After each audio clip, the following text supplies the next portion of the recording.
city and in the territory on West, there's just one way to handle the killers and the spoilers, and that's with a U.S. Marshal and the smell of Gunsmoke.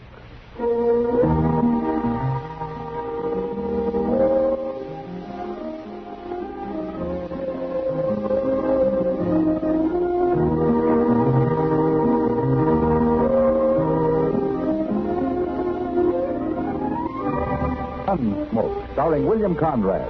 The story of the violence that moved west with young America. And the story of a man who moved with it. I'm that man. Matt Dillon, United States Marshal. The first man they look for and the last they want to meet. It's a chancy job, and it makes a man watchful.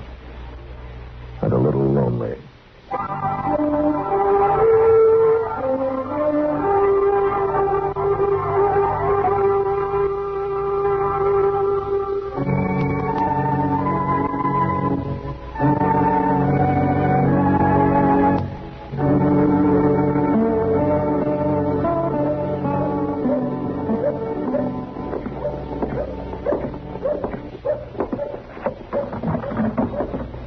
Morning, Miles.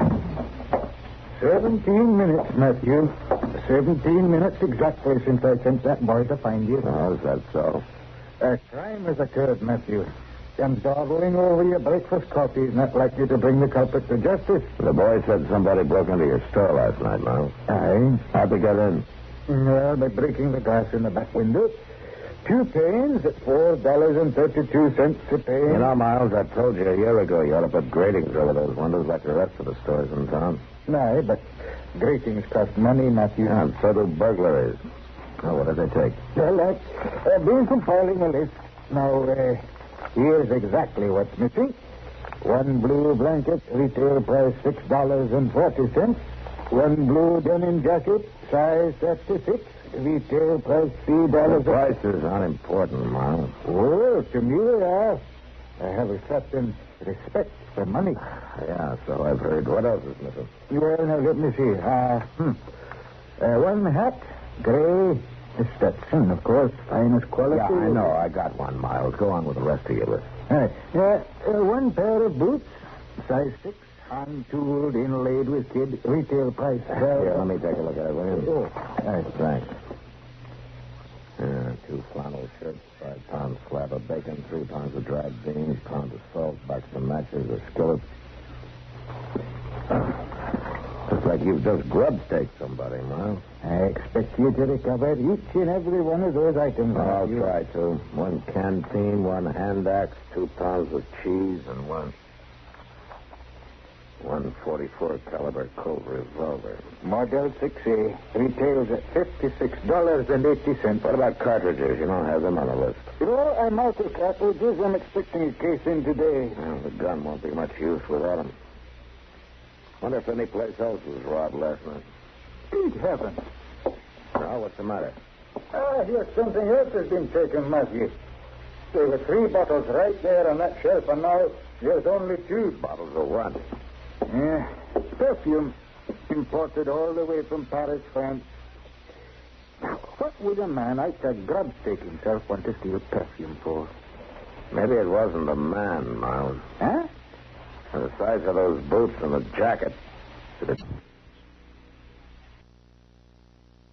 Girl! Well, what in the name of heaven would she be up to? I don't know. Mr. Dillon? Yeah, what is it, sir? Wilbur Jonas. Somebody come into his store and held him up a while ago. What? Did he recognize it? No, sir. He stuck a gun in his back, made him go into the storeroom, and locked the door on him. He said whoever it was had a real soft voice like he could. Huh? Mr. Jonas hadn't been to the bank yet, so at least there wasn't no cash stolen. Well, what was stolen? Nothing, except a box of 44 caliber cartridges.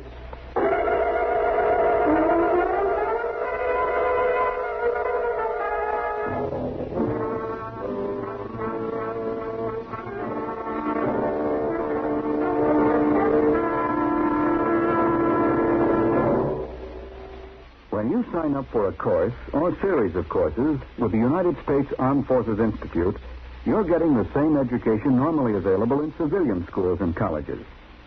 USAFI is under the direct supervision of an office of the Deputy Assistant Secretary of Defense for Education and Manpower. with outstanding civilian educators who work with military leaders in the formulation of plans for USAFI. A civilian agency evaluates and makes academic credit recommendations for USAFI courses. This aids schools and colleges in granting credit for educational work done with USAFI. As a result of this cooperation, USAFI courses are based on those available from civilian institutions as well as the needs of the armed forces. So, increase your power through knowledge with USAFI.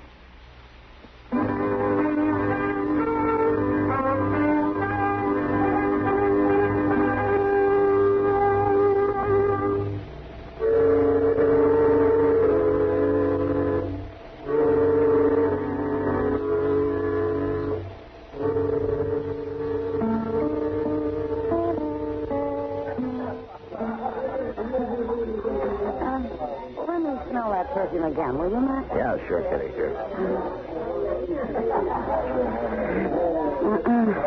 Not any scent I know. But I'd sure like to. You say Miles has got 2 more bottles, right? I got this sample from one of them. Shouldn't be too hard to track down. Yeah, provided the person who stole it opens the bottle. Well, I'll keep sniffing the breeze, Matt.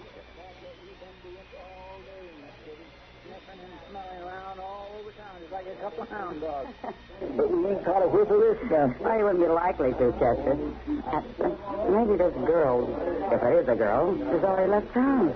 Oh, in a way, I kind of hope so. She might have wanted the gun just to protect herself. She wasn't protecting herself when she shoved it in Will Jonas' back this morning, Kitty. Oh, I know, but it was empty then. It's not empty now. Well, by golly.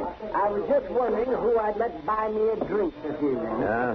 As far as I'm concerned, Doc, you're still wondering. Yeah, what's the matter? Well, good evening, Kitty. Hello, Doc. Yes, yes. Hello, Docky. Oh, say, I understand somebody borrowed a few things off old man McCagg last night. Yeah, they did, Doc. They did, huh? Crime rampant and the local law inhabits a saloon. Here, Doc, smell this, will you? Huh? Oh, yeah. Say, what do you do, Matt? Put it on your hair or use it when you shave? You ever smell that scent anywhere before, Doc? Slightly familiar. No? What do you mean, slightly familiar? Well, I smelled the same thing earlier today somewhere. Today? Where, Doc? Where what? Where did you smell it today? I don't even remember. Say, Matt, where do you say we get up a poker game? Doc, will you think? Where did you smell this perfume today? I don't know. Let me see now. I was all over town at one time or another. It wasn't at the livery stable, naturally. Or at the bank. Oh, forget it, man. I don't have the slightest idea. Wait a minute. Now I remember. Yeah? I was talking to Mr. Doby in the lobby of the Dodge House, and this kid came The in. Dodge House, huh? That's right. He reeked of the stuff. Yes, that's where it was. He rented himself a room there. But why? I'll tell you later, Doc. Justin, come on.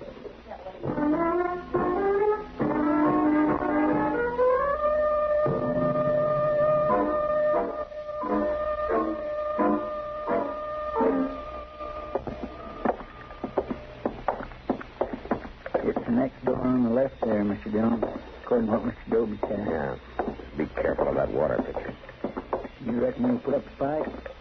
Or she will, or whichever? I don't know, Chester. All right, go ahead and knock. Let's get clear before the door opens, huh? Yes, sir. Who's there? I fetched you some drinking water. Leave it out there in the hall. Okay, but you better get it before the ice melts. All right, walk off a ways, Chester.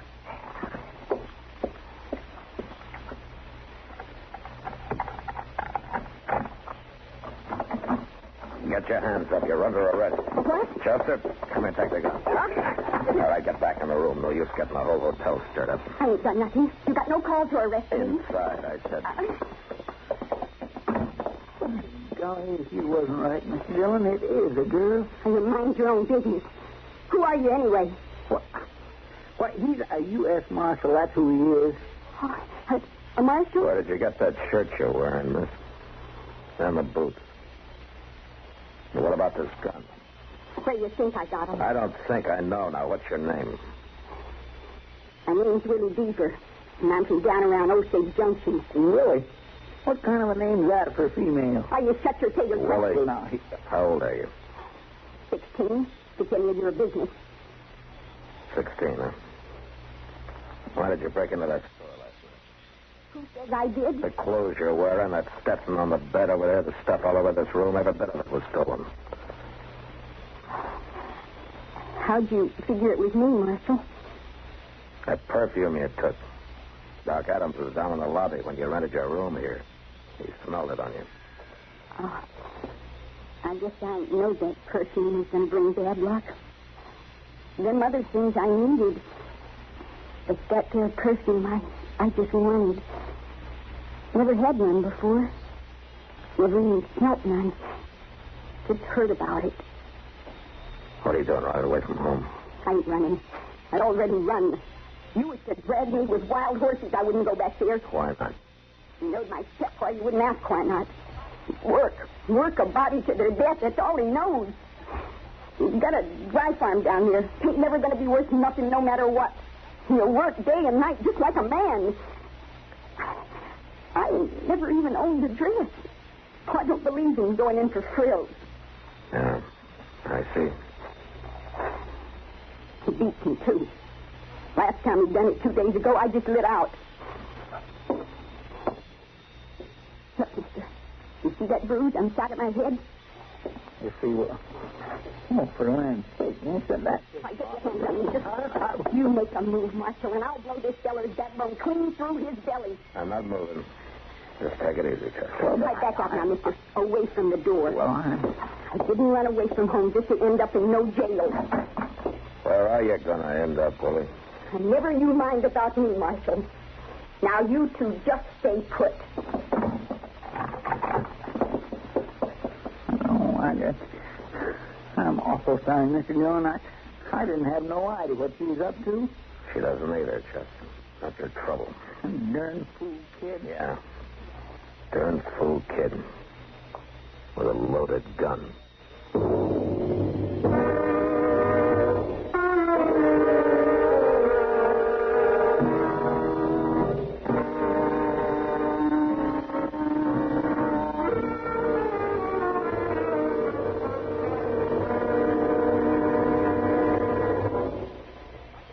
Another visit with Joe and Daphne Forsythe. Ooh, ow, ouch, ooh. What's wrong, Joe? Daphne, have you been using my razor again? Just a little. I was peeling peaches. Oh, fine. Why didn't you change the blade? It feels like you've been sharpening pencils with this thing. Now, just a minute, buddy. It was you who said we could use more economy around here. And I've been saving wherever I can. And by shaving the skin off the peaches... But look at my face. Think how the Red Cross could have used all this blood. It's your own fault. You and your economy. Well, being penny conscious isn't such a bad idea. Not if you use common sense. Take savings bonds, for instance. Here it comes. Go right ahead and scoff. But I got 8 million Americans who agree with me. We all buy savings bonds on the payroll savings plans because we know that investing in bonds is the best way to use our money. We could use some of that money around here. Well, maybe, or maybe we just think we can. When we buy bonds, we guarantee we'll have the money in the future, when we'll certainly need it more. Stop waving that razor. You're splattering me with soap. Well, I don't mean to get excited, but who wouldn't? Where else can a man make an investment that's guaranteed to pay off $4 for every 3? And guaranteed by the credit of the whole U.S. of A. So there. Bravo! Bravo! All right. Now let me change the blade and get back to shaving. I think I'll stay and watch. Why? Because you're so cute when you cut yourself. Oh, fine.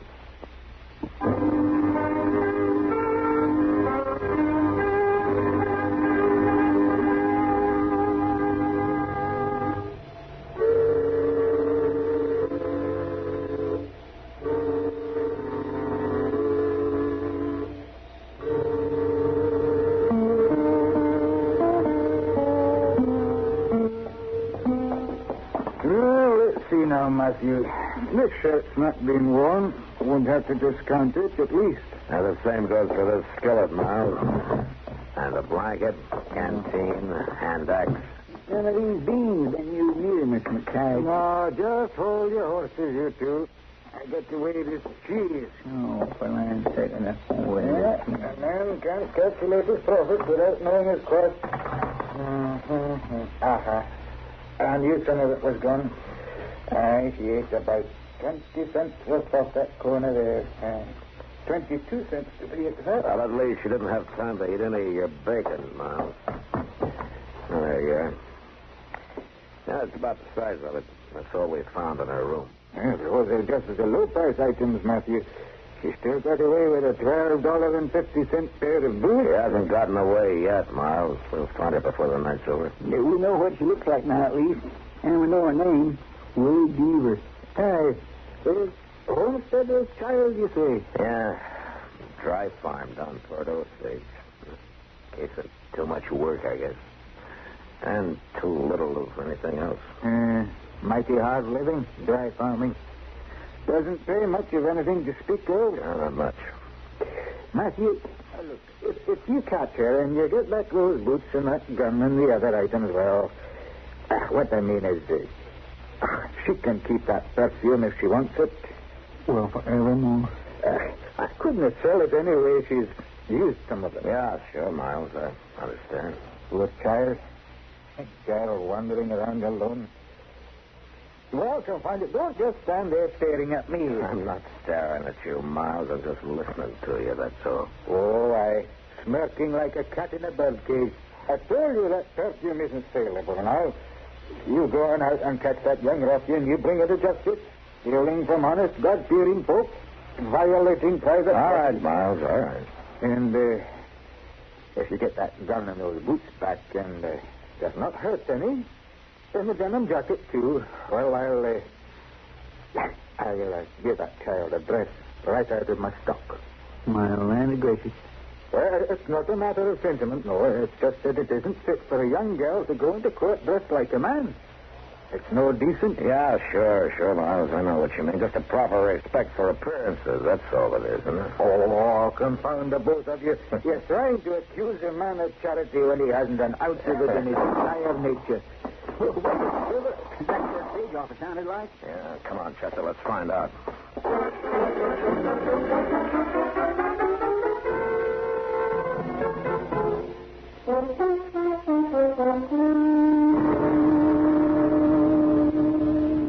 So help me, Marshal. I didn't know. I didn't have the least idea. Well, it wasn't your fault, Jason.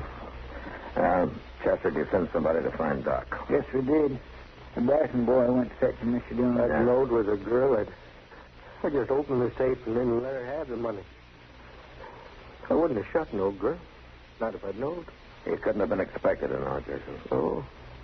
That bandana over her face, dressed like she was, pointing that gun just as rock steady as any man I ever seen. Yeah. And you know, I always keep my gun stuck right between the safe and the desk, just in case of something like this. So I made like I was going to open the safe, and are you sure, Marshal? Are you sure she's dead? Yeah, I'm afraid she is, Jason. Killing a girl. I never done nothing so bad in my whole life. So help me, Marshal. I didn't know. Look, if anybody else would have done the same thing, now it couldn't be helped. It's done, and blaming yourself won't undo it. Now, look, why don't you go outside a while and get some fresh air, huh? I reckon maybe I better. I reckon I just better get outside a while. Old Jason's broke up pretty bad over there. Yeah, I guess most anybody would be. Dang fool young'un. Well, she paid for it, Chester. Well, there's no point leaving her there on a dirty floor. Let's lift her up on the counter. Let me get her shoulders. Hey, you know, she wasn't lying. She has got a bruise on her head. I guess her paw did beat her, all right. Poor little thing. All right. Let's lift her.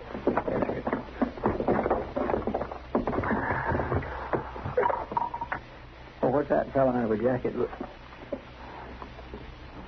Mr. Dillon,